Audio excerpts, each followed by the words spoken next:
Right now on Denver 7 News at 8 o'clock on Local 3, the big change to Colorado's plan to fight a rise in fentanyl deaths. Plus, and if I'm having trouble getting it, heaven only knows. Denver 7 is getting answers for unemployed Coloradans who have had to wait weeks for their checks. They've been unfailingly polite, but they just aren't getting it done. And, that's frustrating.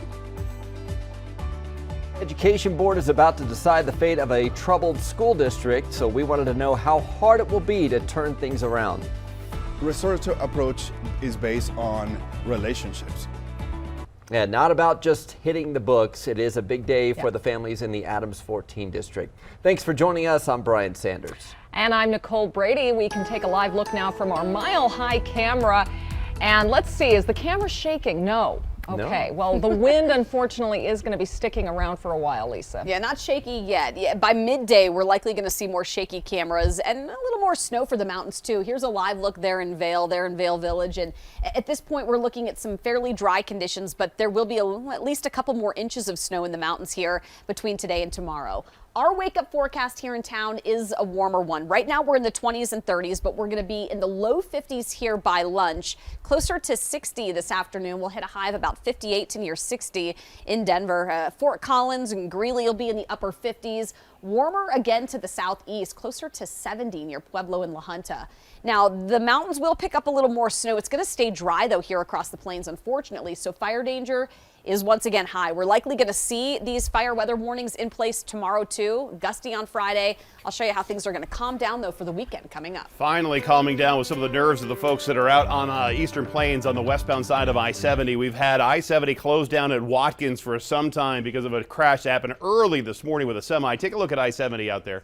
And this is the exit at Watkins there. That's where traffic was being diverted. A lot of folks are still on Colfax, the frontage road there. This is the original semi crash. They have a tow truck in here. They're still trying to haul it out, but instead of getting traffic all stacked up back there behind in this detour route, which was awful, they are allowing one lane of traffic on I-70 to get through there, so it's going to start easing up slightly, but still pretty backed up. Take a look at the drive on 225. The crash here at Alameda is now clear. You can see that from the camera over there. The northbound side starts to ease up considerably, but it's still going to be pretty crowded. Take a look at the south side of town where we have a crash down in the Denver Tech Center, northbound right after Lincoln before C470. So that's going to be a slow spot for you coming out of Castle Rock and Castle Pines. We do still have a lot of traffic up here to the north side of town as well. A bill to tackle the growing fentanyl crisis is moving forward in our state capital, but not without some changes, and it all deals with amounts of fentanyl. Take a look here. All it takes to kill someone is this tiny amount of fentanyl. We circled the size of that compared to a penny. It's just 2 milligrams. But the amounts lawmakers are discussing with this bill are thousands times more than this. Denver 7's Veronica Acosta explains what's changed.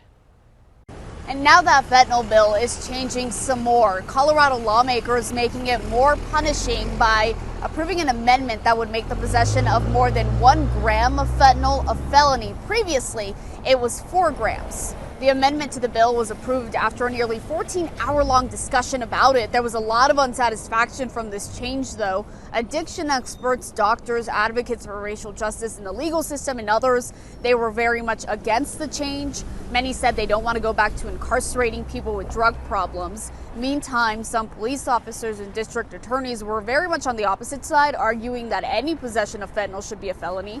They wanted a zero-tolerance policy instead. Speaker Alec Garnett said there's no way to satisfy everyone in this situation. It's important to realize this is no silver bullet. The possession issue is not going to solve the fentanyl crisis. The other key components of this bill are going to go a long way to helping get those drug dealers off the street and the resources into the hands of law enforcement and harm reduction experts to help save lives. And there were 3 other amendments made to the bill, changes that are likely to continue as it makes its way through the legislature. In downtown Denver, I'm Veronica Acosta, Denver 7. Thank you, Veronica. More than 4,000 people in Denver have been waiting on their orders of free Naloxone for weeks now. Well, the city says it finally has the medication and it is ready to ship it. A combination of a surge in demand and distribution issues from suppliers led to the backlog.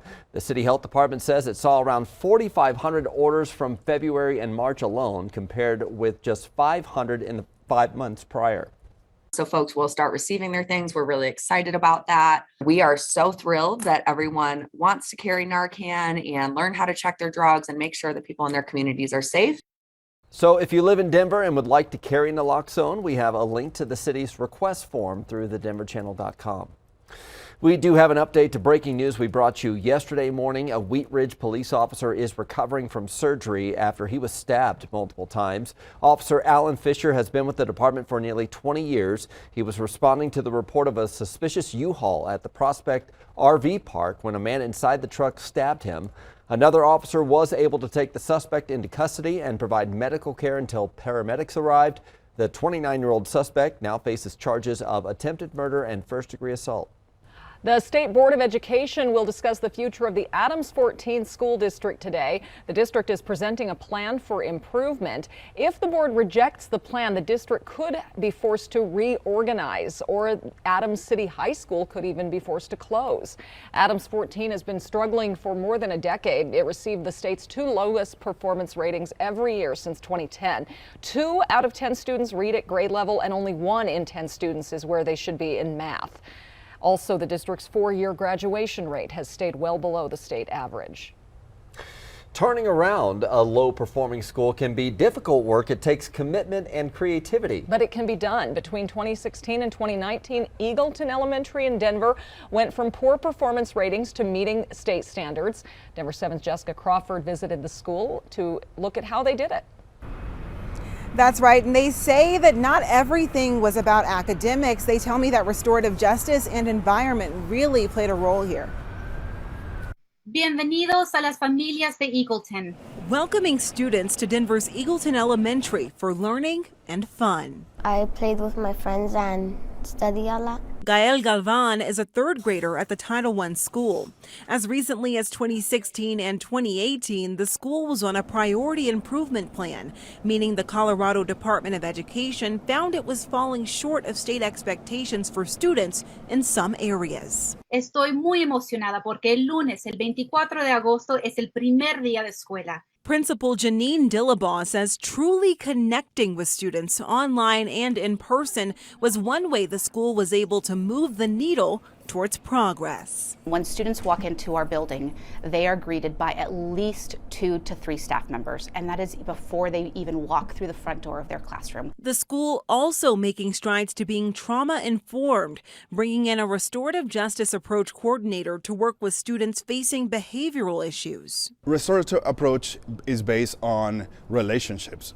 So they know that if the students did something wrong in the building, they need to sit down and have a process or have a conversation with Mr. Simmons in my office.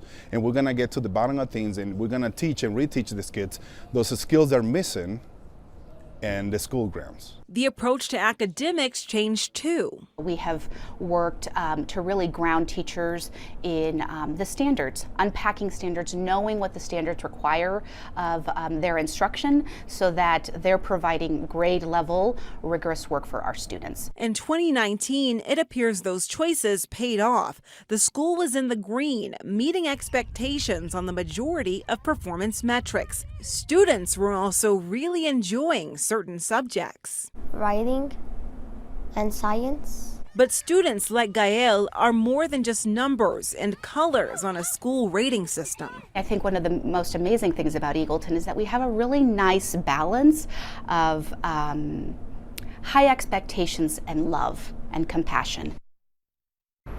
In Colorado, school students are taking some of their state assessments throughout this month, and schools like Eagleton are really hoping to keep their strong performances going. This comes after these performance ratings have been paused for 2 years due to the pandemic. Live in Denver, I'm Jessica Crawford, Denver 7. Thank you, Jessica. Some Coloradans on unemployment have had to wait weeks, even months for their checks.